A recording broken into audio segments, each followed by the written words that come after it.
다 함께 찬송가 421장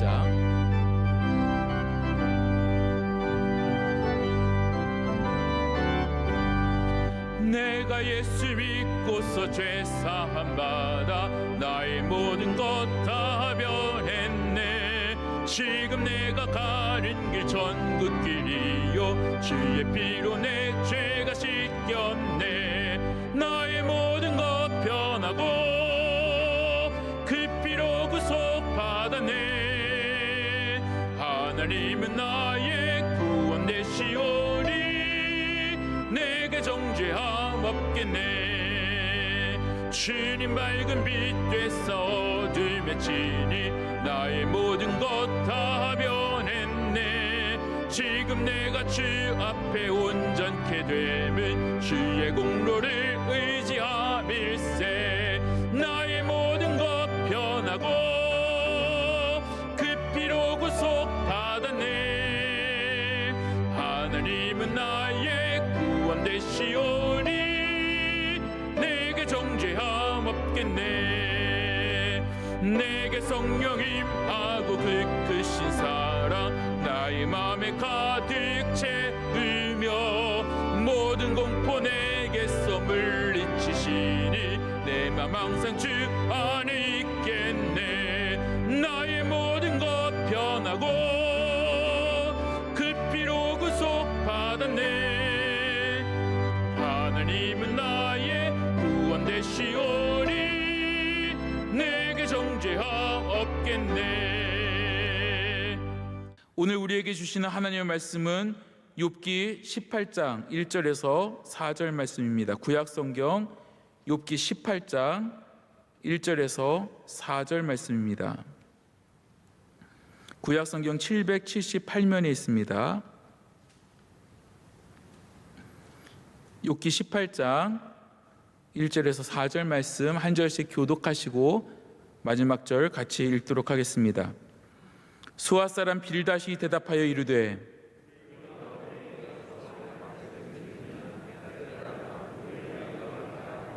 어찌하여 우리를 짐승으로 여기며 부정하게 보느냐.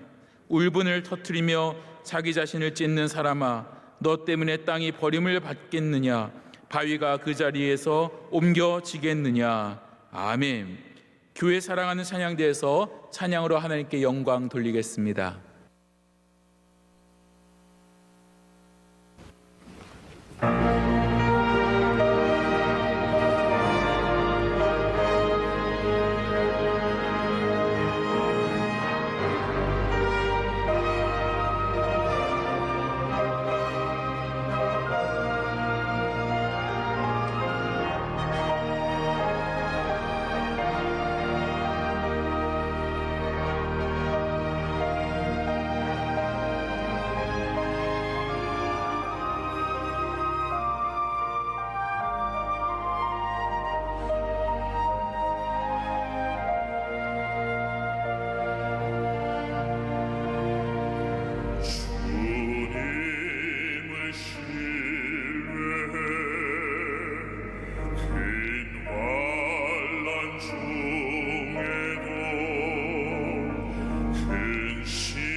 예.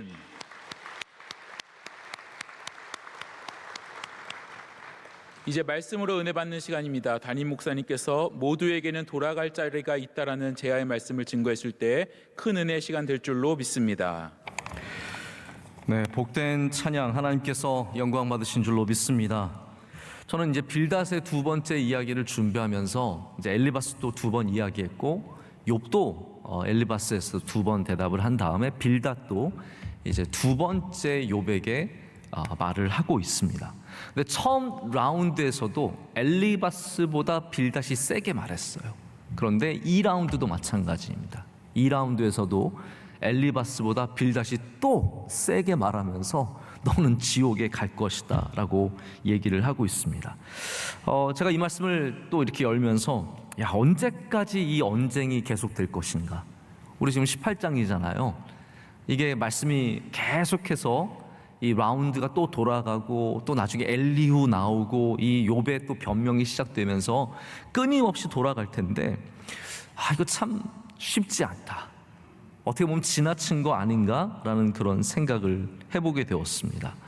그래서 제가 욥기를 말씀을 나누면서 제가 목회자로서 하나의 약간의 걱정과 두려움은 뭐냐면 이 고난의 이야기들을 과연 여러분들이 끝까지 잘 들어줄 수 있을까예요.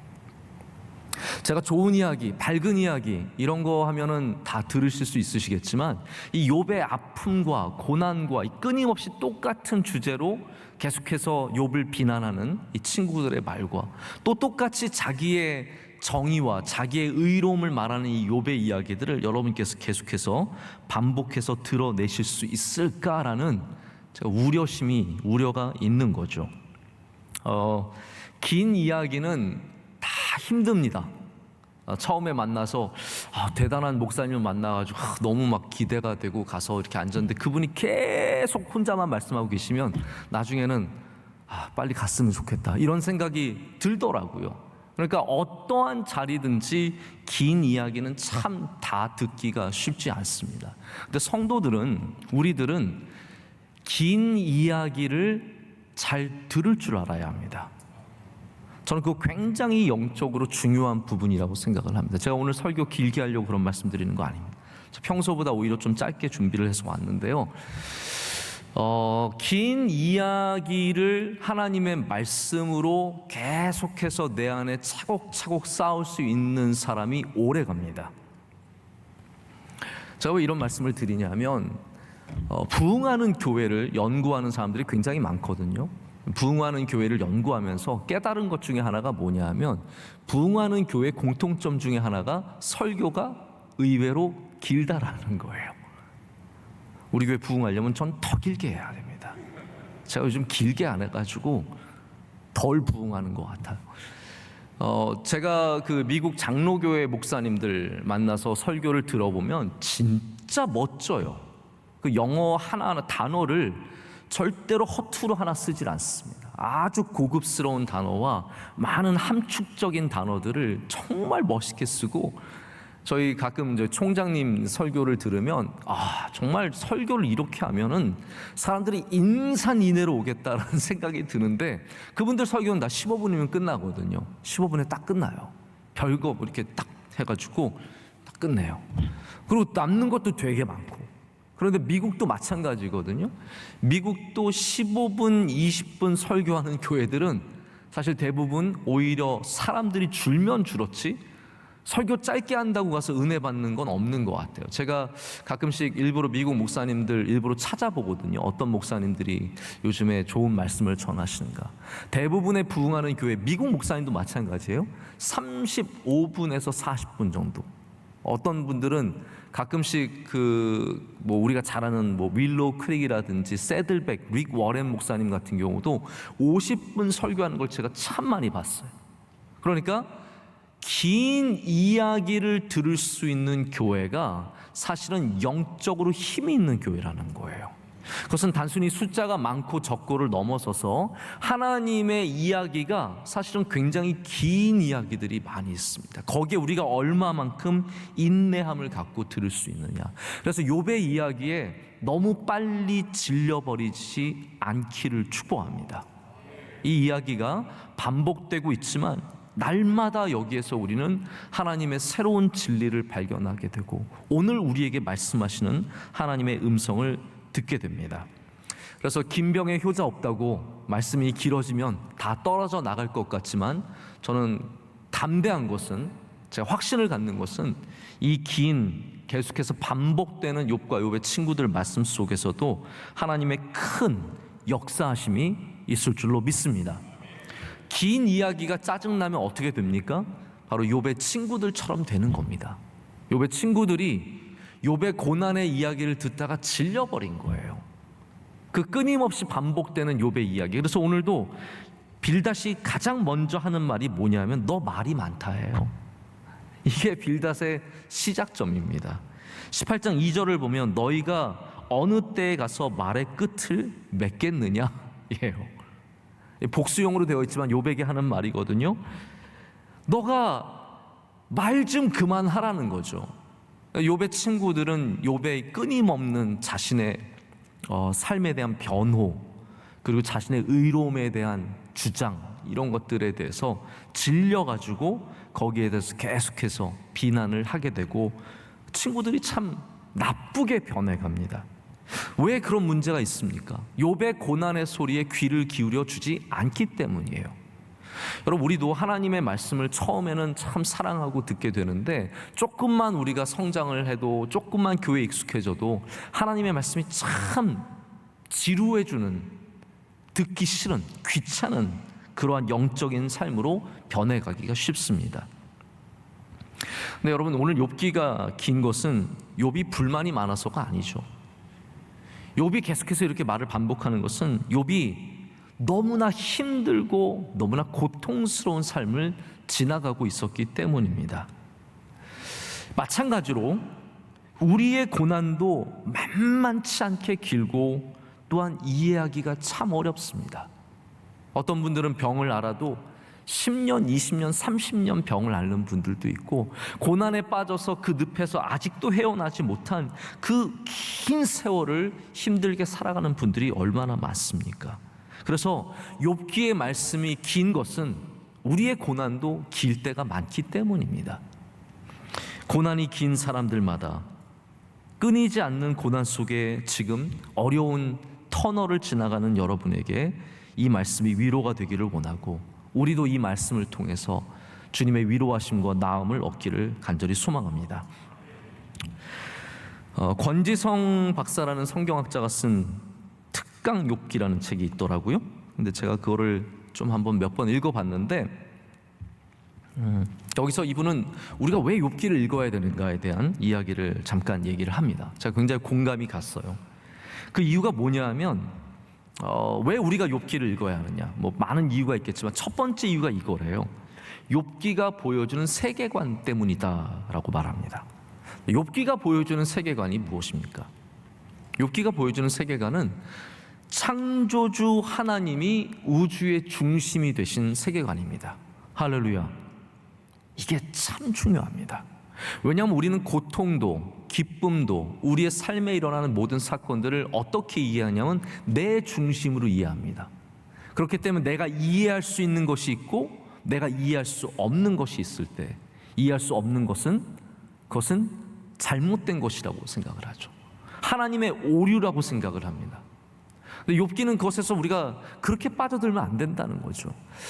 이 시대의 시대적인 문제가 뭐냐면 교회가 인간 중심의 문화에 끌려가고 있어요. 인본주의, 우리가 그런 말씀 많이 들었잖아요. 인본주의라고 하는 인간 중심의 세계관에 끌려가고 있기 때문에 모든 것을 인간 중심으로 바라보게 됩니다. 그것이 휴머니즘이에요. 여러분, 때로는 휴머니즘이 굉장히 적절하게 쓰일 때가 많이 있습니다. 그러나 영적인 자리에서는 휴머니즘보다 더 중요한 것이 있습니다. 그것은 신본주의죠. 할렐루야.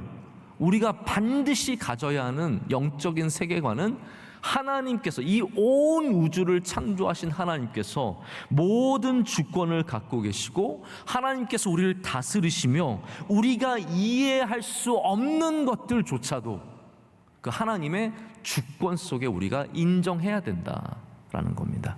근데 그거를 우리는 이 시대 사람들은 절대로 쉽게 받아들이지 못합니다. 왜 우리 가정에 이런 어려움이 있나요?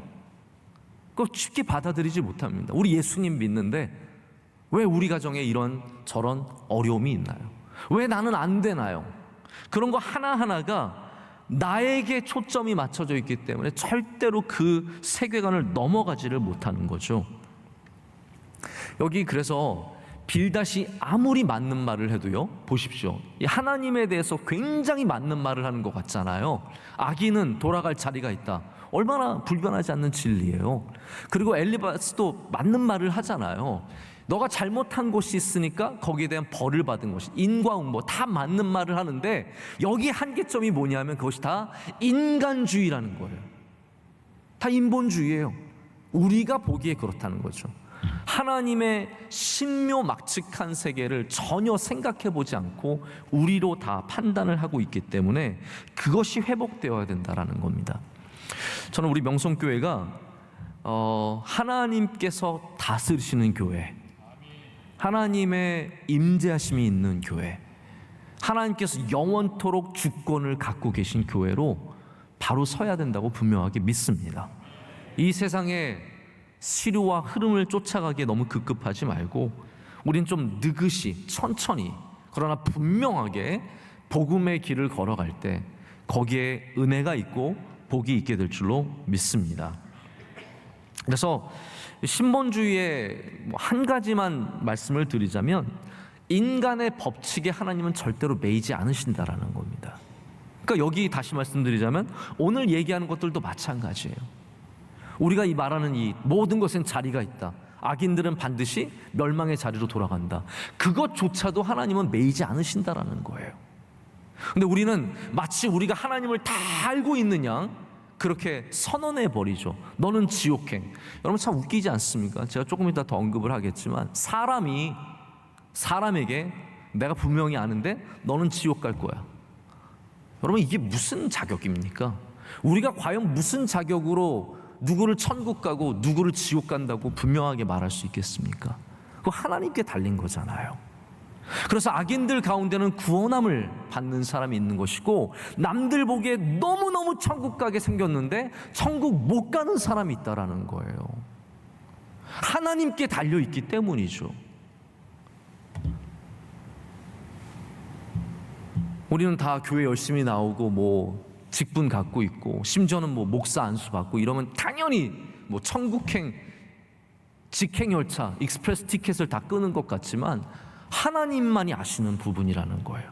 야, 저 사람은 저래서 어떻게 살아가냐 뭐 그런 얘기하지만 분명히 그 사람도 죄가 있고 부족한 부분들이 있겠지만 그 사람이 천국 가고 지옥 가는 건 하나님만이 아신다라는 거죠. 저는 이거를 제가 뭐 이 사람들이 지옥 간다 천국 간다의 말씀을 드리는 게 아니라 제가 한번 충격을 받은 적이 있어요. 제가 일본에 아주 오래전에 갔을 때 처음 가봤을 때예요.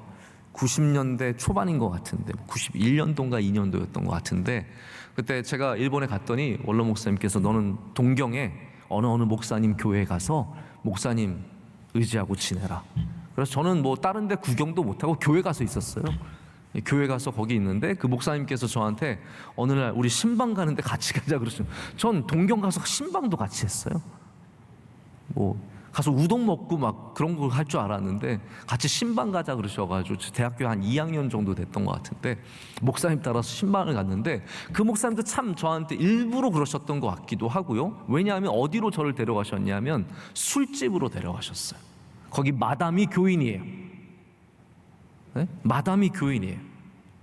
일본 분과 결혼한 한국 여자분인데 뭐 제가 딱 선입견을 갖고 말씀드리면 안 되겠지만 일본에는 그러한 부류들이 있어요. 이렇게 화류계에서 살다가 또 일본 사람 만나가지고 약간의 팔자를 고쳐서 한 6자 정도 된 분들. 그래서 그분들이 교회에 나오고 하나님 붙잡고 살아가는 거예요. 제가 여기서 처음에는 아니 어떻게 술집에 신방을 가느냐? 우리 같으면 술집 가서 막 뒤집어 엎으면서 주 예수를 믿으라 그리하면 너와 내 집이 구원을 받을 막 이런 거 외쳐야 될 거 아니에요. 근데 술집 가셔가지고 목사님이 신방을 하시는데 제가 그 자리에 앉아서 예배를 함께 드리면서 많이 생각을 해보게 되더라고요. 우리는 함부로 누가 천국 가고 지옥 간다고 말할 수 없습니다. 하나님이 아시는 거죠. 예수님의 제자들 가운데도 몸 팔던 여자가 있었는데 하나님께서 그 악인을 불러서 새롭게 하시고 새로운 삶을 살게 하신다면 누구든지 주님께 구원함을 얻을 수 있는 거죠. 이 빌닷의 문제가 무엇입니까? 그가 하나님이 된 거예요. 친구들의 문제가 그거라는 거예요. 내가 하나님이 되어서 너는 의인이고 너는 악인이고 너는 천국 가고, 죄송합니다. 지금 제가 말씀드리는 게 진짜로 그런 건 아니니까요. 네? 그렇다라는 거예요. 악인들이 돌아갈 자리가 있다고 말하면서 너는 지옥에 갈 거다라고 말합니다. 빛이 지금은 있을지 모르지만 그것조차도 좀 있으면 꺼져버릴 것이고, 너희 집에 장막에 불이 있겠지만 그것도 마지막에는 다 꺼져버려서 빈집처럼. 여러분 얼마나 스산합니까? 이제 5절과 6절이 그런 말씀이거든요. 빛에 대한 말씀인데 너희 안에 너희 집의 장막의 불이 다 꺼져버리고 쓸쓸하고 괴로운 인생, 암흑 가운데 있는 인생이 될 것이다 라고 몰아세웁니다. 엘리바스와 빌닷과 소발, 이 세 명이 갖고 있는 강력한 무기가 뭐냐 하면 인과응보의 보편적인 도덕관이라고 말씀을 드렸습니다. 우리가 죄를 지으면 우리가 벌을 받는다. 욥, 너는 네가 죄를 졌으니까 네가 벌을 받는 것이다. 그런데 그걸 벗어날 사람이 하나도 없다라고 말하는 것이고요. 빌닷은 오기 거기서 조금 더 나갑니다. 왜 빌닷의 말이 이게 잔인함이냐면요, 거기서 좀 더 나가는 거예요. 그러면서 뭐라고 얘기를 하는 거냐면 이 세상에는 절대적인 것들이 있다라는 거예요. 바위, 오늘 4절 말씀에도 바위라는 게 있잖아요. 이 절대적인 것들이에요. 네가 아무리 외치고 아무리 말을 많이 하고 아무리 노력해봤자 그거 움직일 수 없다라는 거예요.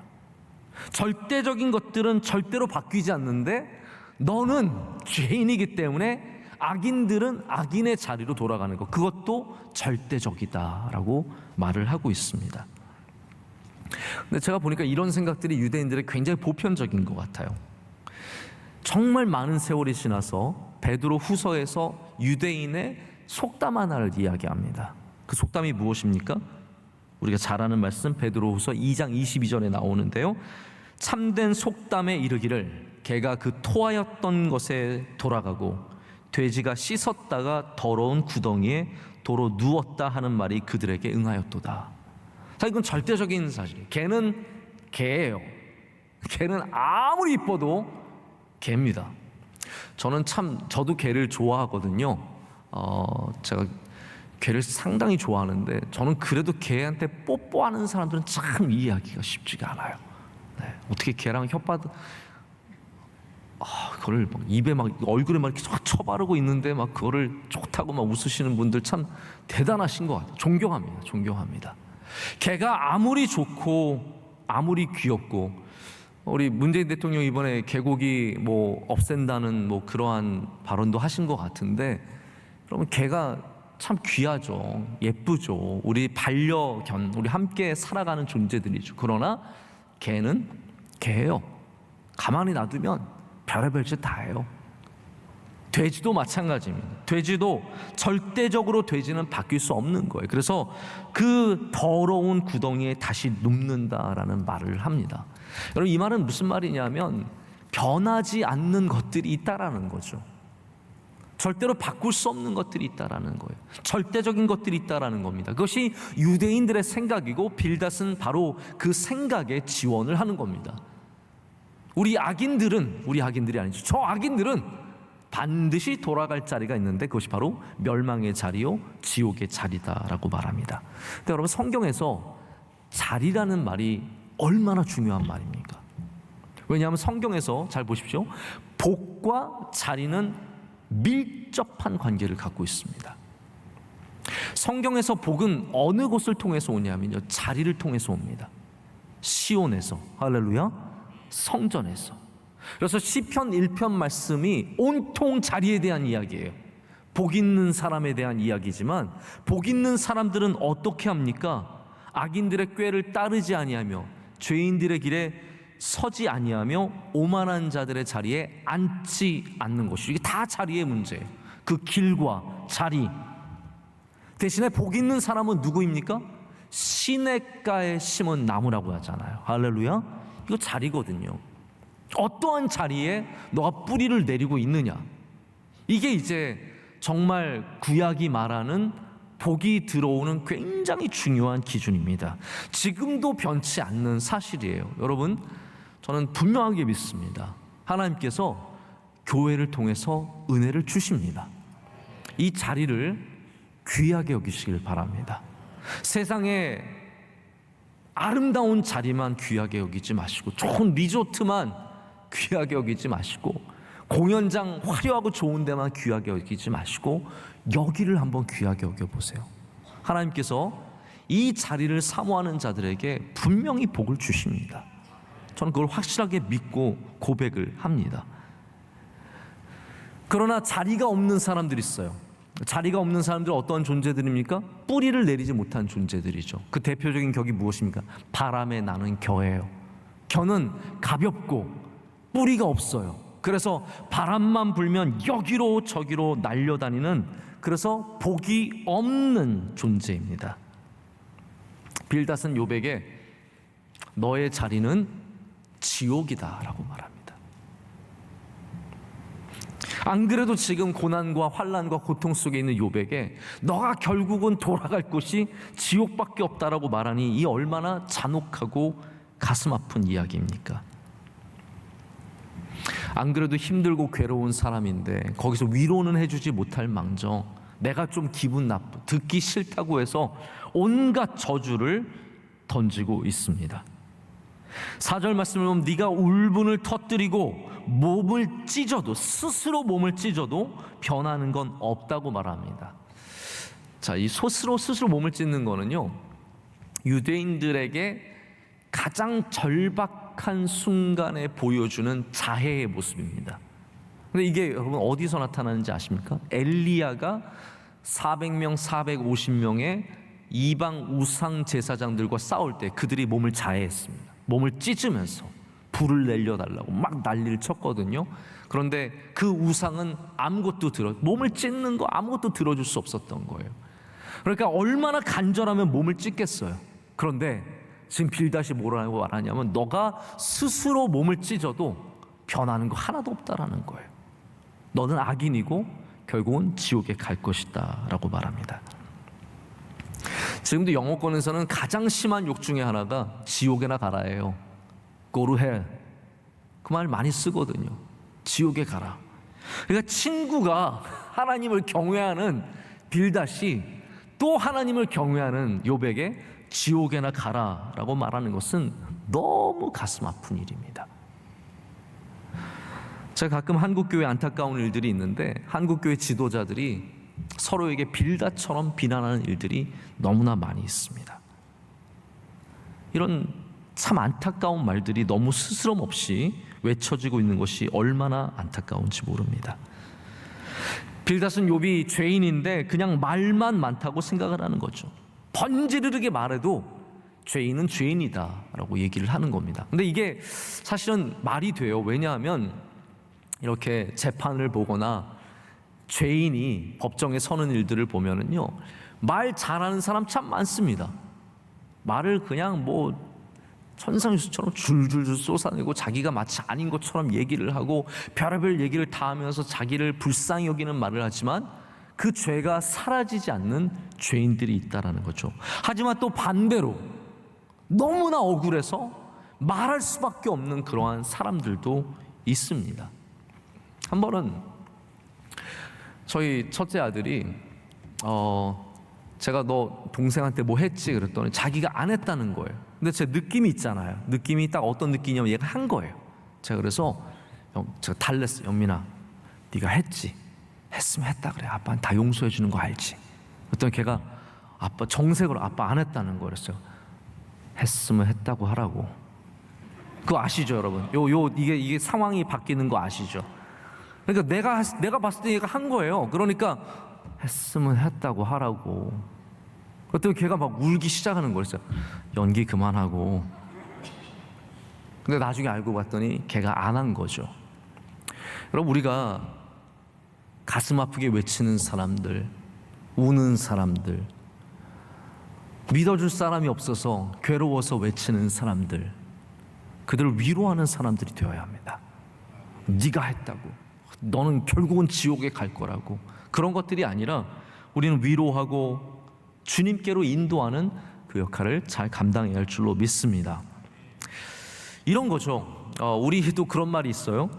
개가 짖어도 기차는 간다. 여러분, 그런 말 들어보신 적 있으십니까? 개가 짖어도 기차는 간다.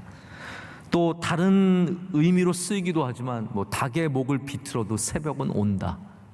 손바닥으로 하늘을 가린다. 이런 다 표현들이 절대적인 것들에 아무리 저항을 해도 그것들은 그냥 지나간다. 계속 끊임없이 진행한다라는 그런 의미인 겁니다. 오늘 빌닷이 욥에게 갖고 있는 원리는 다시 말씀드리지만 이 원리입니다. 절대적인 것, 너가 악인이고 네가 죄인이기 때문에 너는 지옥에 간다라고 외치고 있습니다. 이 지옥의 모습을 우리가 5절부터 마지막 절까지를 보시면 이게 지옥의 모습이에요. 제가 읽지는 않겠지만 여러분들이 한번 지옥이 뭔가라고 생각을 좀 알기를 원하신다면 이 가장 오래된 문헌 중에 하나인 욥기가 보여주는 지옥을 한번 볼 필요가 있습니다. 제가 이걸 기니까 어떻게 지옥이 묘사되는지 딱 5가지만 말씀을 드릴게요. 성경 안 보셔도 됩니다. 저를 보셔도 됩니다. 크리스토퍼 애쉬라고 하는 이제 신학자가 여기 욥기에 나온 요 빌닷이 말하는 지옥의 모습을 5가지로 분류를 합니다. 첫 번째는 뭐냐면 제가 방송도 말씀드린 빛이 꺼지고 장막의 등불이 꺼지는 암흑의 완전히 어두운 자리를 지옥으로 묘사하고 있습니다. 두 번째는 그 다음에 나오는 건데 형벌의 자리입니다. 고통을 당하고 다치고 형벌의 자리죠. 세 번째는 공포의 자리입니다. 두려움이 있는 곳. 여러분, 우리가 천국에 가면 두려움이 없습니다. 할렐루야. 그래서 오늘 이 땅에서 우리가 천국을 누린다는 것은 두려움이 사라진다는 걸 말하는 거예요. 예수 그리스도와 함께하면 우리 걱정과 두려움이 없어지잖아요. 그것이 바로 우리 안에 이루어지는 천국이거든요. 근데 오늘을 이 땅을 살아가면서 자꾸 공포심에 너무 두려운 마음에 살아가는 것은 지금 이 땅에서 지옥에 살고 있는 거나 마찬가지라는 거예요. 네 번째는 완전한 파멸의 자리. 완전한 파멸. 이 말은 다시 말해서 소망이 없다는 말이거든요. 다시 회복되는 소망이 없는 자리라는 거죠.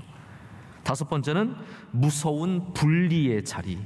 영원토록 분리되는 것, 이어지지 않는 것, 그것을 말하고 있습니다.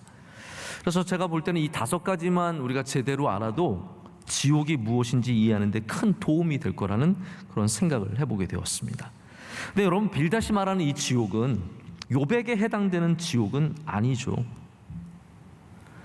빌닷은 이 지옥의 고통과 아픔과 상실을 말하면서 친구 욥이 여기로 갈 거라고 지금 말하고 있거든요. 저는 이 말을 보면서 이게 빌닷이 욥에게 회개하라고 기회를 주기 위한 말인지 아니면 나 너 미우니까 여기나 가라고 하는 말인지 굉장히 헷갈릴 정도로 참 안타까운 말들이 여기 나와 있습니다. 여러분, 우리 사람들은 다 모두 가야 할 자리가 있죠. 우리는 다 가야 할 자리가 있습니다. 오늘도 예배를 마치시고 이제 어떤 분들은 집으로, 또 어떤 분들은 다른 곳으로, 다 집으로 가시길 축복합니다. 다른 곳에 가지 마시고 다 가야 할 자리가 있습니다. 또 우리는 이 땅에서 생애를 마치고 우리의 창조주이신 하나님 앞에 서게 되는 날이 오게 될 것입니다. 그런 날이 꼭 오게 되어 있습니다. 우리가 잘 아는 톨스토이의 사람에게는 땅이 얼마나 필요한가라는 그런 짧은 글이 있습니다. 여러분 잘 아시죠? 보훔이라고 하는 이 농부가 자기가 걷는 땅만큼 땅을 준다는 얘기를 듣고 이 소작농이 땅 한번 갖고 싶어가지고 욕심을 갖고 멀리 나갔다가 급하게 돌아오려고 돌아왔는데 뛰어서 도착하니까 숨이 차서 죽어버렸죠. 그래서 그 사람을 묻는데 그 질문이 마지막 질문이 그거 아닌가? 사람에게는 얼마만큼의 땅이 필요한가? 결국 그 사람 복음이라고 하는 이 농부가 누울 자리 딱 그만큼만 필요하다는 것이 그 짧은 글의 교훈이지 않습니까? 그런데 우리는 이 세상에서의 자리도 참 중요하고 참 귀한데 결국은 우리 모두가 하나님 앞에 이 못만한 자리에 누운 보험처럼 우린 결국은 딱 그 자리, 하나님 앞에 서게 되는 그 자리로 가게 될 것입니다.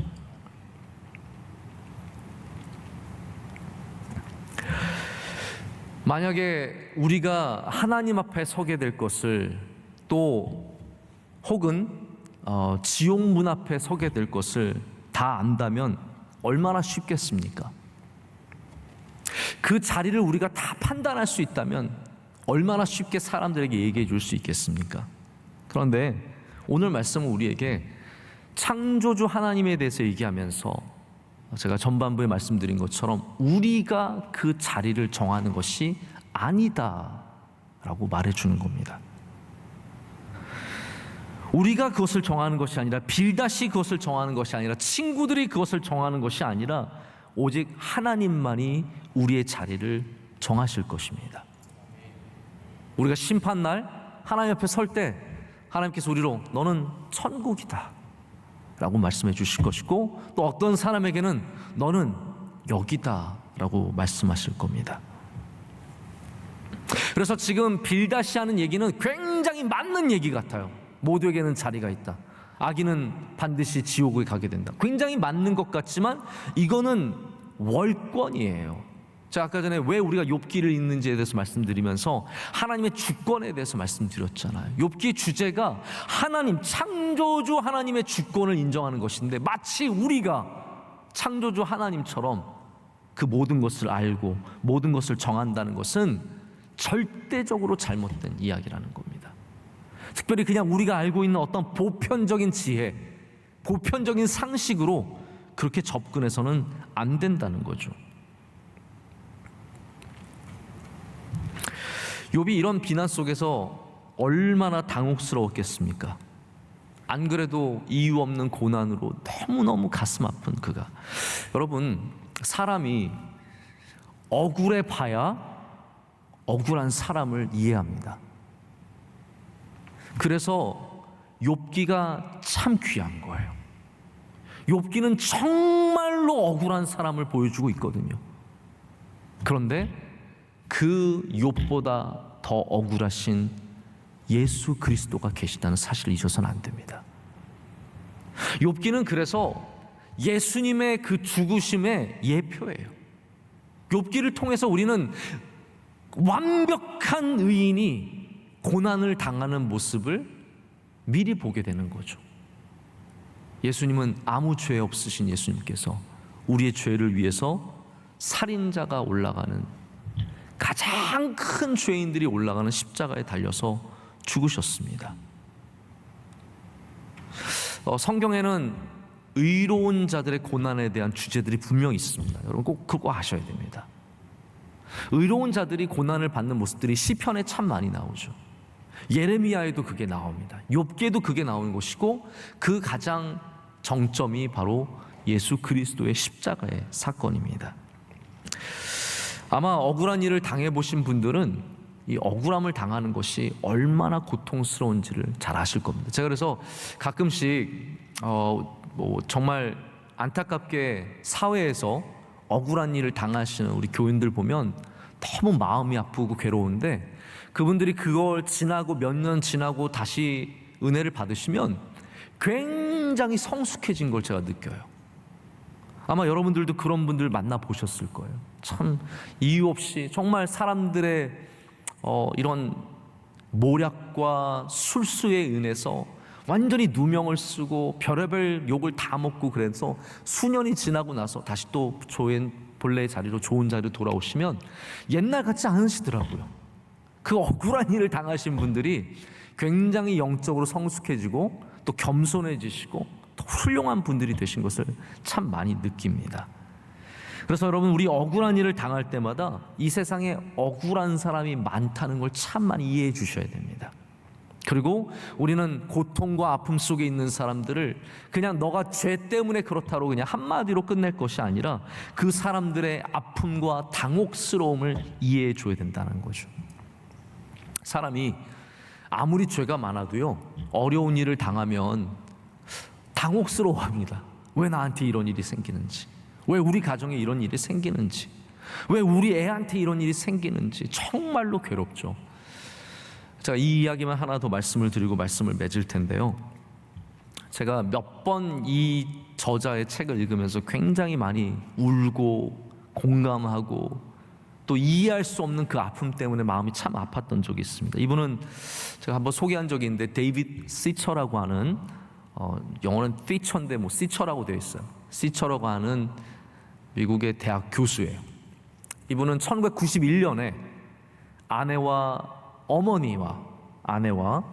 4명의 아이들을 태우고 운전해서 가는데, 그것도 그냥 놀러 간 것도 아니에요. 무슨 교회 집회에 참석했다가 돌아가는 길에 갑자기 정면으로 차가 들어와서 그 차에 부딪혔어요. 나중에 알고 보니까 이 사람이 음주운전을 한 거예요. 음주운전을 했는데 같이 옆에 있었던 그 음주운전 한 사람도 자기 아내가, 애를 갖고 있는 아내도 죽었을 정도로 너무너무 괴로운 아주 가슴 아픈 교통사고를 당해요. 근데 이분은 얼마나 교통사고가 심했냐면 자기 어머니가 죽고 자기 아내가 죽고 둘째 딸이 죽습니다. 정말 비참한 교통사고를 당해요. 이분이 그 모든 아픔 속에서, 감당할 수 없는 아픔 속에서 그 아이들을 살려내고 구급차에 실려가면서 그 긴 시간 동안 너무너무 아프지만 동시에 내가 살려내지 못한 사람들을 생각하면서 가면서 왜 이런 일이 나에게 일어났으며 이런 모든 일들을 소화하는데 감당이 안 되는 거죠. 근데 이분이 택한 게 뭐냐? 이게 참 중요한 것 같아요. 이분은 그걸 이해하려고 노력하지 않았대요. 저는 그걸 너무 공감해요. 왜냐하면 우리가 이해할 수 없으니까요. 왜 이런 일이 나에게 일어났는지, 뭐 고통을 통해서 우리가 성장한다, 그런 수준이 아니잖아요. 그런 게 있거든요. 고통을 통해서 분명히 성장할 수 있는 부분들이 있고 훈련을 받아서 성장할 수 있는 부분들이 있지만, 이런 상실과 이런 아픔은 우리가 감당할 수 없는 욥의 아픔이잖아요. 욥은 우리가 그냥 고통 속에서 성장한다는 그 수준을 넘어서는 아픔이거든요. 근데 우리 주변에도 이런 아픔을 갖고 있는 사람들이 있잖아요. 이분은 그래서 뭐 내가 이 일을 통해서 뭐 견뎌내고 성숙해지 이런 게 아니라 그냥 하나님 앞에서 울었대요. 하나님 앞에서 울었다는 거예요. 그래서 이분의 책의 제목이 하나님 앞에서 울다예요. 하나님 앞에서 울다. 근데 이분이 얘기하는 건 정말 믿음이 좋은 분인데, 가장 어려웠던 게 뭐냐면, 가장 가슴 아팠던 거, 첫 번째가 뭐냐? 당혹스러움이라는 거예요. 왜 이런 일이 나에게 일어났는가? 그게 감당이 안 되고 이해하지 못하고 받아들이지 못하고 너무너무 힘들어서 끊임없이 질문할 수밖에 없고 해결되지 않는 문제 속에서 끊임없이 당혹했다는 거예요. 근데 중요한 건 뭐냐면, 이 사람이 이 당혹함을, 왜 이런 일이 있는지 그 답답함을 친구들에게 털어놨을 때 그 믿음의 친구들이 그것을 경청해 줬다라는 거예요. 여러분, 여기 차이가 느껴지십니까? 욥의 친구들은 그것을 절대로 경청해 주지 못했다라는 거죠. 그 아픔을, 그 괴로움을, 그 답답함을 들어주지 않았기 때문에 결국은 욥은 이렇게 가슴 아파하고 힘들어하는 겁니다. 여러분, 우리에게는 그러나 한 가지 소망이 있습니다. 할렐루야. 우리에게 있는 한 가지 소망은 뭐냐면, 우리 아픔 속에서 함께 아파하시는 예수님이 계시기 때문입니다. 방금도 말씀드린 것처럼 욥기는 가장 억울하신 예수님이 어떠한 억울함을 지나셨을지 생각해 보게 하는 참 좋은 성경입니다. 우리 이것을 통해서 온전하신 예수님께서, 죄 없으신 예수님께서, 그리고 의로우신 예수님께서 그 고통 가운데 억울함 속에 십자가에 달리신 것을 다시 생각해 보게 됩니다. 인생에 이해할 수 없는 문제가 한두 개가 아니죠.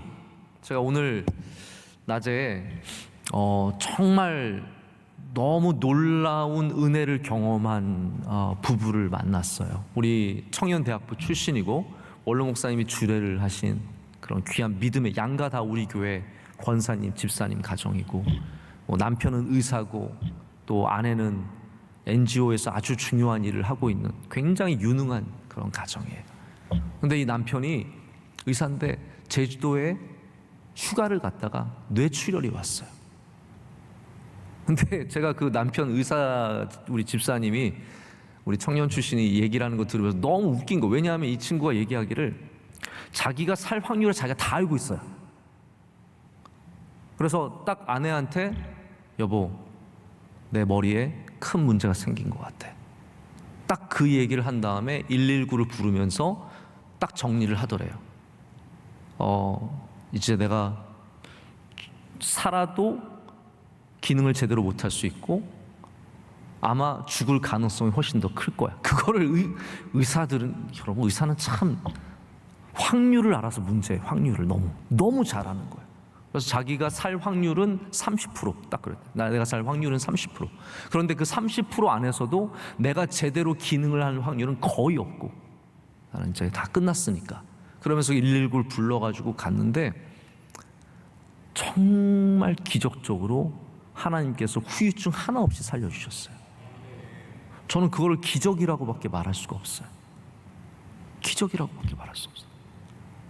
후유증도 없고, 뭐 1주, 2주 지난 다음에 다시 경색이 오는 경우가 굉장히 많고, 뭐 제대로 이 마비가 돼서 활동하지 못하는 경우가 되게 많은데, 굉장히 우리 이해를 못하죠. 왜 믿음의 집에, 하나님 경외하는 가정에 왜 그러한 주의 귀한 종에게 뇌출혈이 왔는지 우리 이해를 못해요. 영원히 못할 거예요. 집사님 저한테 묻더라고요. 집사님, 목사님, 하나님께서 저를 왜 살려주셨을까요? 여러분은 그 이유를 아세요? 혹시 제가 뭐 하나님께서 저에게 맡겨주실 일이 있을까요? 그래서 제가 약간 웃으면서 그런 얘기를 했어요. 나는 하나님 뭘 맡겨주실지 모르겠는데 아마 하나님이 당신을 사랑하셔서 살려주신 것 같다. 사랑하셔서, 당신의 생명이 귀해서 살려주신 것 같다. 여러분, 우리는 이 세상에서 일어나는 일을 단 10%도 이해 못합니다. 그래서 우리가 붙잡는 분이 누구입니까? 하나님이신 거죠. 예수 그리스도인 거죠. 우리가 알아서 문제를 피할 수 있으면 얼마나 좋겠어. 뇌출혈 오는데 우리가 피해야지. 심장이 안 좋은데 심장 문제 피해야지. 아닙니다. 우리가 피할 수 있는 문제는 얼마 되지 않습니다. 하나님께서 우리를 도와주셔야 하고 우리와 함께 하셔야 됩니다. 우리는 이해할 수 없는 고통도 많이 당합니다. 내 주변에 어려운 일을 당하는 사람도 있고, 우리 가정에도 어려운 일이 있고, 수많은 어려운 일이 있지만, 우리 그렇기 때문에 우리가 이해할 수 없는 모든 곳에서 하나님을 인정해야 합니다. 하나님을 인정해야 합니다. 할렐루야. 하나님을 인정해야 합니다. 창조주 하나님을 인정해야 합니다. 그럴 때 그 창조주 하나님께서 범사에 우리 길을 지도해 주시고 인도해 주시고 이해할 수 없는 곳에서도 살아갈 수 있도록 우리를 붙잡아 주시고 힘을 주실 줄로 믿습니다. 이 시간 우리 말씀을 생각하면서 함께 찬양하겠습니다. 성령이 오셨네. 함께 찬양합니다.